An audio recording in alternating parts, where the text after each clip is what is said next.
প্রত্যেক trade union আন্তর্জাতিক শ্রমিক দিবস উপলক্ষে কমপক্ষে ছোট্ট একটি ব্যানার তৈরি করবেন এবং শহরের বা আপনার এলাকার যে কোনো জায়গায় দাঁড়িয়ে 50, 100, 200 যা সদস্য পান তাদেরকে দিয়ে একটা মিছিল করবেন, একটা বক্তব্য আপনি দিবেন মাইক দিয়ে অথবা মাইক ছাড়া, এভাবে দিয়ে বক্তব্য দিবেন, ছবি তুলবেন, ছবি কেন্দ্রে পাঠাবেন, স্থানীয় পত্রিকায় প্রচারের ব্যবস্থা করবেন। এই জন্য যা দরকার প্রয়োজনীয় পদক্ষেপ নেবেন। এই মে দিবসটাকে যথাযথভাবে উদযাপনের জন্য প্রত্যেকটা ট্রেড ইউনিয়ন কার্যকরী কমিটির সভা করে সিদ্ধান্ত নেবেন। শ্রমিক কল্যাণ মোবারকবাদ সংগঠনের পক্ষ থেকে আপনাদেরকে আন্তরিক শুভেচ্ছা যে আপনারা সকাল থেকে শুরু করে এই পর্যন্ত এই কর্মসূচিটি বাস্তবায়নে, এই সম্মেলনে বাস্তবায়নে আপনারা সার্বিক সহযোগিতা করেছেন। এই জন্য আপনাদের সকলকে সংগঠনের পক্ষ থেকে আন্তরিক মোবারকবাদ। প্রিয় ভাইরা আমার, আজকে আমাদের এই বৈঠকটা আমি শুরুতে বলেছিলাম যে বাংলাদেশ পরিবহন শ্রমিক ফেডারেশনের সারা দেশে এখন পর্যন্ত আমাদের 25টি ইউনিয়ন আছে। কয়টি? 25। তাদেরকে আমরা আজকে ডেকেছি। এটাই আমাদের মূলধন, এটি আমাদের পুঁজি। এটাকে পুঁজি করে আমাদেরকে সামনের দিকে এগোতে হবে, পিছনে কোনো জায়গা নেই, এখানে দাঁড়িয়ে থাকা যাবে না।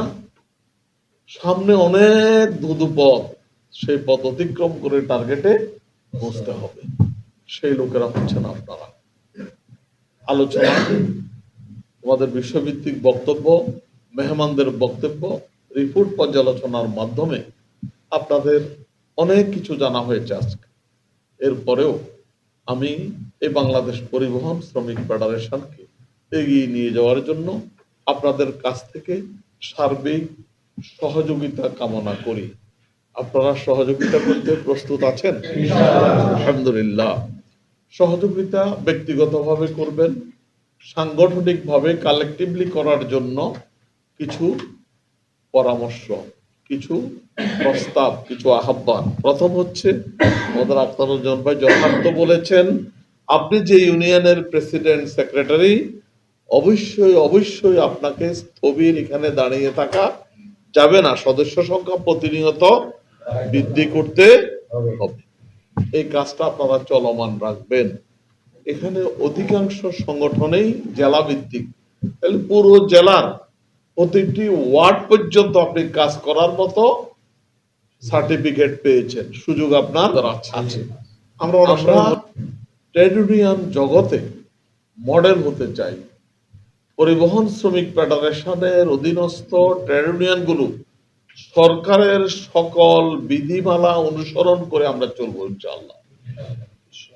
এখন পর্যন্ত যে ঘাটতি আমাদের আছে আজকের আলোচনা পর্যালোচনায়, সেই ঘাটতিগুলো পূরণের জন্য আমরা 5টি সিদ্ধান্ত নিয়েছি।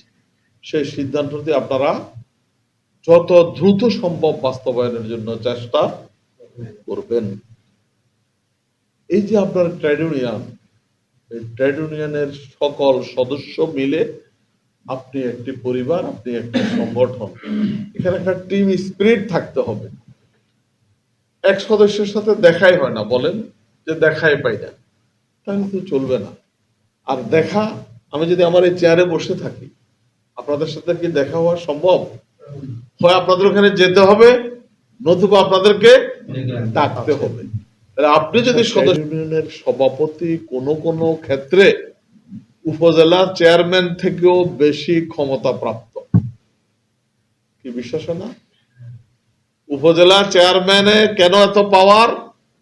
তার অধীনে অনেক লোক, সে অনেক ভোটের মাধ্যমে উপজেলা চেয়ারম্যান হয়েছে। অনেক জায়গাতে জেলা আইন শৃঙ্খলা কমিটি যে মিটিং ডাকে, সেই মিটিং এ হয়তো দেখা গেছে জামাতের আমির কেউ ডাকে না, কিন্তু একটা ট্রেড ইউনিয়নের সভাপতি হলে তাকে কিন্তু ডাকে। কারণ সেই জেলা প্রশাসক চায় যে তার জেলা যাতে কোনো গন্ডগোল না হয়, সুন্দরভাবে চলবে। গন্ডগোল কারা করে? বেশিরভাগ শ্রমিকেরা করে। এই জন্য ইউনিয়নের প্রেসিডেন্টকে সেখানে দাওয়াত করে আইন শৃঙ্খলা কমিটির বৈঠকে, সেখানে জেলে। অর্থাৎ আমি যেটা বোঝাতে চাচ্ছি সেটা হচ্ছে যে আপনি এত ছোট নয়, আপনি একেবারেই ক্ষুদ্র নয়, আপনার একেবারে কোনো শক্তি নেই, পাওয়ার নাই, এটাও নয়, কিন্তু সেটা এক্সারসাইজ আমরা করতে পারি না। লোকদেরকে অ্যাকোমোডেট করছি না, যোগাযোগ নাই। সদস্য একদিন হয়েছে, ডি ফর্ম পূরণ করছে, আমরা সাবমিট করেছি, ইউনিয়ন পেয়েছি, এরপরে সে আছে না মরে গেছে নাকি সে অন্য কোনো ইউনিয়নের প্রেসিডেন্ট হয়ে গেছে, সে খবর আমরা নিই না। এই জন্য সৌহার্দ্যপূর্ণ পরিবেশে প্রত্যেকের সাথে যোগাযোগের মাধ্যমে আপনার ট্রেড ইউনিয়নের সকল জনশক্তি ট্রেড ইউনিয়নের ক্ষেত্রে সক্রিয় থাকবে।